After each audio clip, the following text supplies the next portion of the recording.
Hello, আসসালামু আলাইকুম। আমি মামুন বলছি। আশা করি আপনারা সবাই ভালো আছেন। আজকে আমরা যে টপিকটা নিয়ে আলোচনা করব এটা হলো মেইনলি যারা ডেভেলপার বা যারা কোড লেখেন তাদের জন্য খুব হেল্পফুল হবে, বা যারা আমরা নতুন নতুন কোড লিখতেছি তাদের জন্য অনেক হেল্পফুল হবে। তো শুরু করতেছি আমরা। সাধারণত আমরা যখন কোড লিখি তো কোডগুলি লিখলে দেখা যায় যে আমরা সাধারণত আমাদের পিসি বা আমাদের যে হার্ড ড্রাইভ থাকে, আমাদের যে কম্পিউটার যে স্পেসগুলিতে থাকে, ঠিক আছে, ডিস্কের, তো ওইখানে বিভিন্ন ফোল্ডার করে রেখে দিই। তো দেখা যায় যে আপনি প্রোগ্রাম করতেছেন 1 বছর ধরে, তো অনেকগুলি প্রোগ্রাম লিখলেন, দেখার পরে হঠাৎ করে আপনার একটা প্রোগ্রাম দরকার হইলো।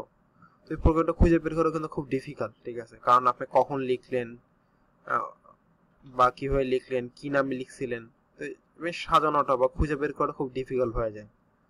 প্লাস কোডগুলি আপনি যেভাবে রাখবেন, ঠিক আছে, তো যেখানে রাখলেন ওই জায়গাটা কিন্তু চাইলে আপনার ধরেন কম্পিউটারটা হঠাৎ করে ক্র্যাশ করলো, আপনার হার্ড ড্রাইভ মানে হার্ড ডিস্কটা ক্র্যাশ করলো, তো এক্ষেত্রে দেখা যায় আপনার যে 1 বছর ধরে যে প্রোগ্রামগুলি লিখছেন, ঠিক আছে, সবগুলি কিন্তু নষ্ট হয়ে যাবে বা রিকভার করাটা কোয়াইট ইম্পসিবল হয়ে গেল। তো ওই ক্ষেত্রে অনেক প্রবলেম ফেস করতে হতে পারে, কারণ 1 বছর ধরে যে প্রোগ্রামটা লিখতেছেন সেটা কিন্তু হঠাৎ করে যদি নষ্ট হয়ে যায় তো ওইটা ওভারকাম করা খুব ডিফিকাল্ট হয়। তো এটা একটা প্রবলেম। আমরা যারা কোড লেখেন, ঠিক আছে, সেই কোড লেখার আসলে যে কোনো ল্যাঙ্গুয়েজ হতে পারে। আপনি চাইলে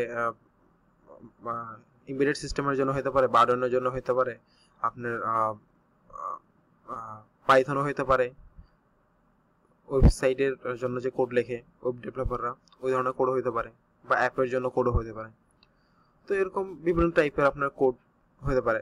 সব ধরনের কোডই আসলে খুব মানে লেখা বা যারা কোড করেন, তো এরা আসলে এই ধরনের প্রবলেম ফেস করেন, মানে এই প্রবলেমটা ফেস করাটা খুব মানে কি বলবো, খুব কমন একটা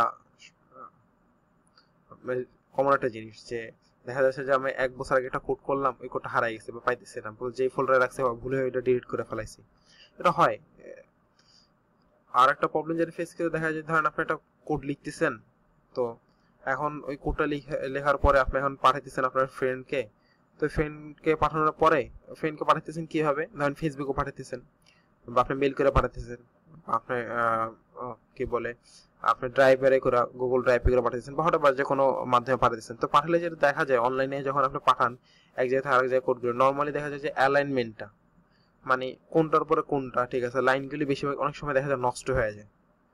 তো পরবর্তীতে যেটা হয় যে অপর পাশে যে মাস্টারের কাছে কোডটা যায়, উনি কিন্তু আসলে বুঝতেই পারে না যে আসলে অনেক সময় এটা হয়, এবং আমি নিজে ফেস করছি। দেখা যায় যে হ্যাঁ, আমাকে কোড পাঠাইছে দেখার জন্য যে ভাইয়া দেখেন এই কোডটা ঠিক আছে কিনা, তো আমি আমার কাছে কোড পাঠানোর পর আমি মানে কোডই বুঝতেছি না, কারণ কোডটা সবগুলো এক লাইনে হয়ে গেছে।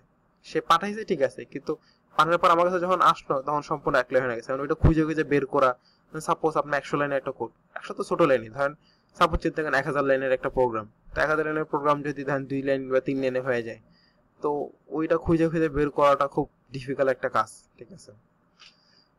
তো এইসব বিভিন্ন ধরনের সমস্যা সলিউশন করার জন্য প্রোগ্রামারদের জন্য অনেক ধরেন সাইট চলে আসছে। যেমন ধরেন ফেসবুক একটা সাইট, সোশ্যাল মিডিয়া, এখানে আমরা যেরকম চ্যাট করি, তো প্রোগ্রামারদের জন্য তাদের কোডগুলি রাখার জন্য এই ধরনের অনেকগুলো ওয়েবসাইট অলরেডি চলে আসছে। তো যেই সাইটগুলিতে আপনি চাইলে আপনার কোডগুলি খুব সুন্দরভাবে সাজায় রাখতে পারেন, মানে ওরিয়েন্টেড করে রাখতে পারেন। প্লাস আপনি চাইলে কোডগুলো একজন অন্য কাউকে শেয়ার করতে পারেন, বা অন্য কাউকে যদি আপনি কোডটা দিতে চান ইজিলি দিতে পারবেন। আবার ধরেন যদি এমন হয় যে অনেক সময় যারা মানে গ্রুপে কাজ করেন বা বড় বড় কোনো প্রজেক্টের জন্য কাজ করেন, তখন তারা যে গ্রুপে কাজ করতে, আর গ্রুপে কাজ করলে যেটা হয়, একটা প্রজেক্টে এমন হতে পারে একই প্রজেক্টে আপনার 5 জন কাজ করতেছেন। তো ধরেন 5 জন কাজ করতেছেন 5টা অংশ নিয়ে।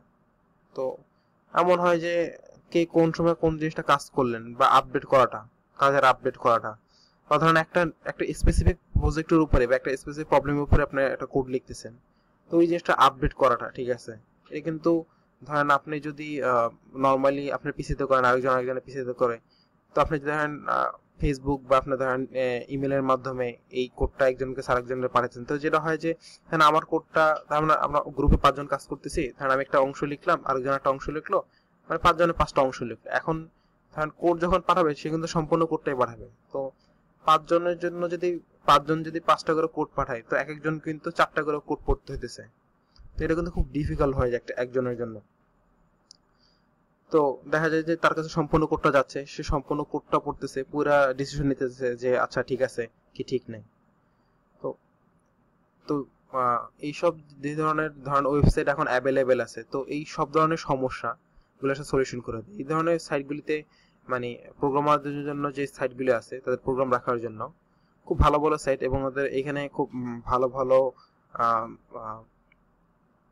সুযোগ সুবিধা আছে, যেটার মাধ্যমে আসলে গ্রুপ টিম ওয়ার্ক করা যাবে।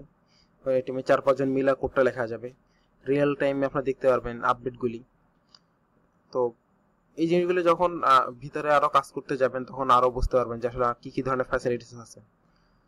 তো এই ধরনের কিছু প্ল্যাটফর্মের নাম বলে আগে যে কি কি ধরনের প্ল্যাটফর্ম আছে যেগুলিতে প্রোগ্রামাররা বা আপনি যদি প্রোগ্রামার হন বা আপনার প্রোগ্রামটা যে রাখতে চান, আপলোড করতে চান, তো এই ধরনের কি কি ওয়েবসাইট আছে সাধারণত। কিছু কমন বলতে গিট বাকেট, সরি বিট বাকেট এটা আছে, তারপরে গিট ল্যাব, তারপরে গিটহাবটা আসলে খুব অলরাইট খুবই পপুলার একটা সাইট। এখানে বলা যায় যে ওপেন সোর্স একটা জায়গা, ঠিক আছে। এখানে যে কেউ কোড একটা অ্যাকাউন্ট খুলে কোড আপলোড করতে পারবে, তো এখানে ফ্যাসিলিটিস অনেক বেশি সবগুলি। যে আমরা যদি গিট ল্যাবের কথা বলি, গিট ল্যাব বা গিটহাব বা বিট বাকেট, তো সবই আসলে প্রোগ্রামারদের জন্য। এই ধরনের এই সাইটগুলি সবই একই টাইপের, বাট এক একটা দেখা যায় এক এক ধরনের ফ্যাসিলিটিস আছে কম বেশি কিছু।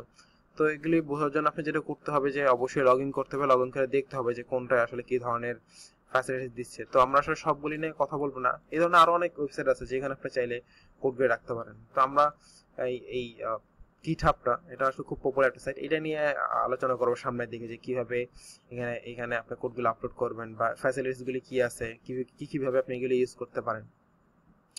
তো গিটহাবে আপনার ইউজ করার জন্য যেটা করতে হবে, এখানে আসার পরে গিটহাবে এসে একটা অ্যাকাউন্ট খুলতে হবে, সাইন আপ করতে হবে। তো সাইন আপ করার পরে একটা অ্যাকাউন্ট করবেন এখানে। তো আমার অলরেডি অ্যাকাউন্ট আছে, তো এই কারণে আমি আর একটা অ্যাকাউন্ট খুলতে যাচ্ছি না। তো আপনি যেটা করবেন, আইসা এখানে ইউজার নেম টেম দিবেন, ইমেল দিবেন, পাসওয়ার্ড দিবেন, একদম অ্যাজ ইউজুয়াল, ঠিক আছে। যেরকম আপনি ফেসবুকে খুলেন বা একটা ইমেলের জন্য খুলেন, খুব সিম্পলি একটা অ্যাকাউন্ট খুলবেন। অ্যাকাউন্ট খোলার পরে একটা অ্যাকাউন্ট হয়ে যাবে এরকম। আমি দেখাই, যেমন আমার একটা অলরেডি একটা অ্যাকাউন্ট আছে, তো এরকম ছবি টবি যদি দেন তাহলে এরকম একটা অ্যাকাউন্ট হবে লুক লাইক। তো এখানে কিছু রিপোজিটরি, আপনি যখন প্রথম অ্যাকাউন্ট খুলবেন তখন আসলে এই জিনিসগুলো থাকবে না, কিন্তু এরকম ছবি টবি থাকবে, এডিট করবেন অ্যাকাউন্টটা। তো এখন এই অ্যাকাউন্টের সাথে, এটা হলো আমার অ্যাকাউন্ট, তো এই গিটহাবের অ্যাকাউন্ট। তো এখন এই অ্যাকাউন্টের সাথে যদি আপনার গিটহাবকে লিঙ্ক করে দেয় বা আপনি যে প্রোগ্রামটা করতেছেন সেই প্রোগ্রামগুলি যদি এখানে আপলোড করতে হয়, তো এটার জন্য একটা সফটওয়্যার দরকার, বা একটা টেক্সট বেস একটা সফটওয়্যার, যেটার মাধ্যমে চাইলে আপনি কোডগুলো এখানে আপলোড করতে পারবেন, বা যেটা বলতেছিলাম যে আপলোড করা বা আপডেট করা সবকিছু করতে পারবেন। তো দেখেন, যেটা একটু আগে যেটা বলতেছিলাম যে গিটহাবে কোডগুলো খুব সুন্দরভাবে সাজানো যায়। যেমন দেখেন এখানে কিছু কোড আছে, তো কোডগুলি কত সুন্দরভাবে সাজানো। এখানে একটা কোড, এখানে একটা কোড, সরি যাচ্ছে আমরা, হ্যাঁ। তো এখানে কোড, তো এই প্রত্যেকটা কোডই দেখা যায় যে আমি খুব সুন্দরভাবে ইজিলি, খুব সুন্দরভাবে, যেমন এখানে একটা কোড আছে, সুন্দরভাবে ওরিয়েন্টেড করে সাজায় রাখতে পারতেছি। তো এই যে দেখেন কোডের ফাইলগুলি, তো এইভাবে খুব সুন্দরভাবে আমি আমার কোডগুলি এখানে আপলোড করতে পারতেছি। তো আর এই আপলোড করার জন্য বা আপডেট করার জন্য বা কাজ করার জন্য যে দরকার, আপনার একটা সফটওয়্যার দরকার। তো অনেক ধরনের সফটওয়্যার আছে, তো আমি সাজেস্ট করবো যে গিট টেস্ট করার জন্য লিখে সার্চ দেন গিট ডাউনলোড, তারপরে এখানে ডাউনলোড অপশন আসেন। আসার পরে এই পেজ আসবে, আসার পরে এখানে ডাউনলোড অপশনে ক্লিক করতে হবে। এটা একটা সফটওয়্যারের মতো, উইন্ডোজের জন্য ইউজ করতে হবে। লিনাক্স টাইপের, লিনাক্স যদি হয় আপনার অপারেটিং সিস্টেম, তাহলে না ইউজ করলে হবে, আপনি ডাইরেক্ট টার্মিনাল থেকে কাজগুলো করতে পারবেন। যেহেতু আমার অলরেডি ডাউনলোড করা আছে, তো ডাউনলোড করলাম না, আমরা যাই।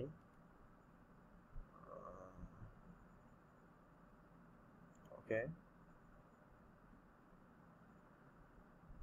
এটা হলো গিয়ে সফটওয়্যার,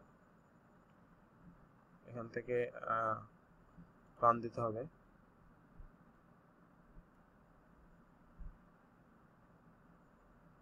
তো এভাবে ইজ দিলেন, জাস্ট নর্মাল যেভাবে বাসার সফটওয়্যার একটা ডাউনলোডকে ইনস্টল করতে হবে ইনস্টল করবেন, জাস্ট নেক্সট সেন্স দিয়ে যাবেন। তো তারপরে অটোমেটিক্যালি কিছু করে দেন, নেক্সট সেন্স দিয়ে যান, একটা অ্যাকাউন্ট একটা মানে এই সফটওয়্যারটা ইনস্টল হয়ে যাবে। যেহেতু আমার অলরেডি ইনস্টল করা আছে তো এই কারণে আমি ইনস্টল করলাম না, নো দিলাম, এটা দিই সরি। সো এটা করার পরে যেটা হবে, আপনি যখন ইনস্টল হয়ে যাবে, হ্যাঁ সাপোজ আমি এখানে আসলাম, ধরেন এখানে একটা ফোল্ডার খুললাম, আমি নিউ ফোল্ডার, সাপোজ এখানে আসলাম, আর আমি যখন রাইট বাটনে ক্লিক করব মাউসের, তো দেখেন এখানে একটা অপশন আসবে গিট গুই হিয়ার, গিট ব্যাশ হিয়ার। তো যদি এরকম অপশন আসে রাইট বাটনে ক্লিক করার পর, তাহলে বুঝতে পারবেন যে আপনার গিট হাবটা বা এই যে গিটটা, যেটা ডাউনলোড করলেন, এই যে ডাউনলোড করার পর ইনস্টল করলেন, সেটা কাজ করতেছে।